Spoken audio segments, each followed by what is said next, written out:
The second suit against Uniswap is an opening attack against DeFi. The DX received a Wells notice from the regulator, suggesting an enforcement action is imminent. While we don't know the nature of the potential charges, the news raises the threat of legal jeopardy for decentralized finance. Uniswap Labs, the Brooklyn-based outfit primarily responsible for developing the protocol of the same name, reportedly received a Wells notice indicating the U.S. Securities and Exchange Commission intends to sue. While the decentralized finance DeFi behemoth said it is ready to fight the second, indicating a willingness to go to court, the move does represent the latest front in the second's yearslong battle with the crypto industry. This is an excerpt from the Node newsletter, a daily roundup of the most pivotal crypto news on CoinDesk and beyond. You can subscribe to get the full newsletter here, and to some extent, it is entirely predictable. Before this, the second has filed suit against U.S.-based exchanges Coinbase and Kraken. In fact, the reason the industry is so familiar with the term Wells notice is because Coinbase received one in the months before the second's lawsuit dropped. But the move is also a serious escalation in the second's anti-crypto legal barrage, taking into account the second's ongoing lawsuits against Coinbase and others, as well as their complete unwillingness to provide clarity or a path to registration to those operating lawfully within the U.S. We can only conclude that this is the latest political effort to target even the best actors building technology on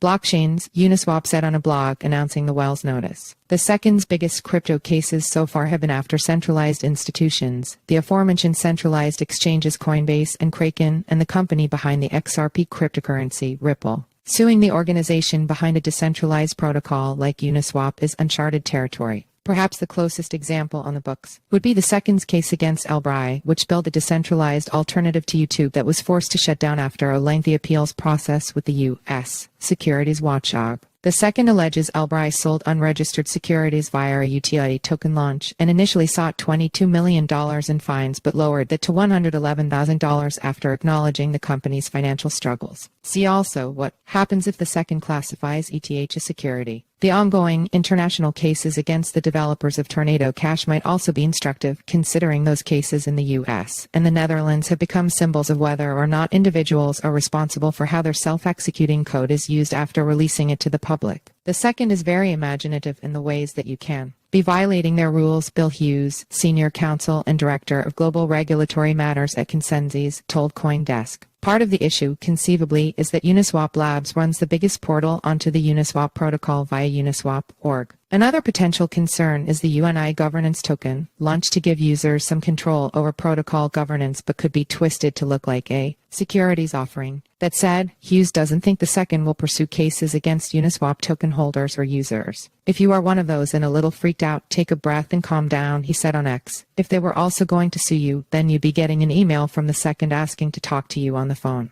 You aren't going to be getting one of those, so relax. Whatever the case, Hughes suggested this is likely just the biggest shot the second will take against the DeFi industry. The second's move has been to sue somebody in some category and move on to another category, like suing Coinbase and then Kraken. We'll see if they sue other DES.